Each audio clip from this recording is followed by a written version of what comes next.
Hi, I'm Lawrence Harris and I work in the Pay, Performance and Risk team. A number of experts from across the firm have come together to think about how the changing way we live our lives, combined with the recent rapid pace of technological development, will impact the world of work.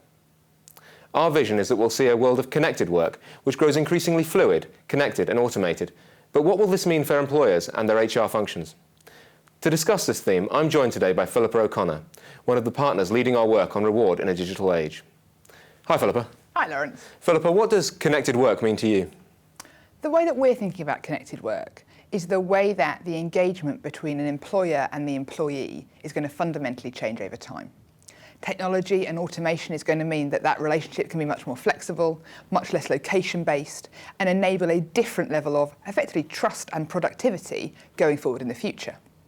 However, it's combined with a greater level of automation. And we think that's also going to change the balance between permanent employees and contract workers. And again, that changes how employers think about this model over time. Phillippa, there's clearly a great story here for employers and employees, but is this going to create challenges around how we reward people? I think it is, and I think there are two key things to touch on around that. The first is the piece around contract workers, and that employers are going to look at engaging with that workforce in a different way in the future. The current model, you have about 90% of workforces are typically full-time, 10% being contract workers. We believe in the future that could be more like a 50-50 kind of ratio. With a much greater pool of contract workers, I think there are two things for organisations to think about. From a cost perspective, there's a piece around what are you paying for. Traditionally, that model has been around paying for hours or time or a project-based type model. We're beginning to see some employers think about looking at that from a value perspective. Could you pay on output of what a contractor delivers for you, rather than the hours and the input that they give you at a point in time?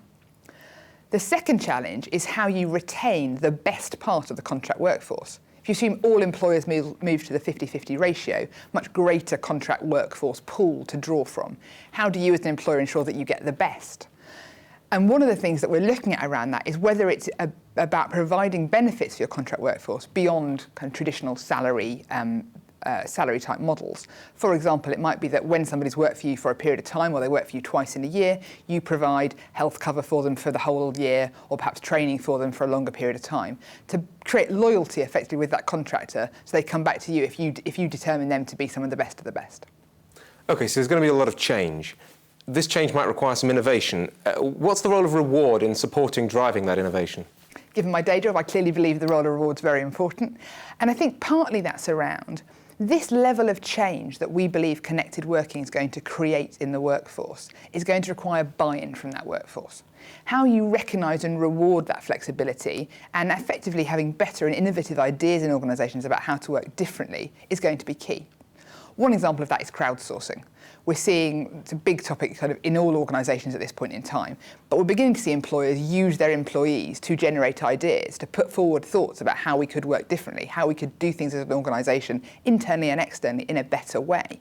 How, though, that process is recognised and rewarded, be it from recognition awards, be it from part of actual bonus or payment, or even just by giving accolades to the staff in a performance management sense that rewards that, I think we think it's very important to enable organisations to embrace connected working in a culturally different way. So that's very interesting, but some of the people watching this might be thinking that's a bit crazy. Is there something that heads of reward need to be thinking about here now, or is it too long term? What are our clients doing about this at the moment? It's a very fair question, and one that we get into big debates with companies as we begin to talk about some of these issues. The CEO survey that we run every year demonstrated that when companies were asked about how they were thinking about innovation, automation, technology, a lot of that was focused on their customers and cost effectiveness and generating increased productivity. It wasn't about what they were doing for their workforces. On the back of that, we ran a survey for some HRDs and asked them kind of where they were on the spectrum of creating a people and HR strategy fit for the digital age. Real spectrum of responses, 5% quite fatalistic, felt that there was nothing they could do at this point in time. 13% believed they were quite advanced and actually had done a lot to embrace technology and the impact of it for different employment models for them going forward, which left 82% somewhere in the middle.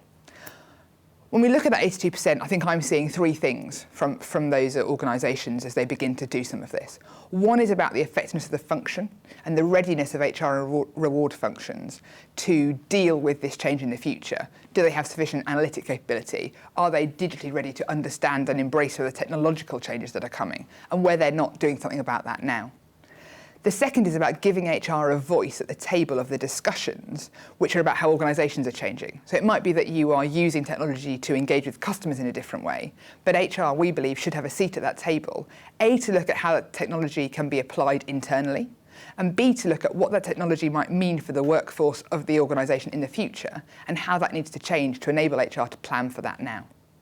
The final one, and it comes back to what I said earlier, is we are seeing some of the more advanced organisations, perhaps the 13%, beginning to trial some of these different contractor models and paying for value rather than input. So some change is beginning to happen, I think, now. Phillippa, that's absolutely fascinating. Thanks for taking the time to speak to us today. Pleasure. So we've heard about some very interesting themes today, and I'm definitely looking forward to working with organisations to develop these further as we move onward into the world of connected work. Thank you.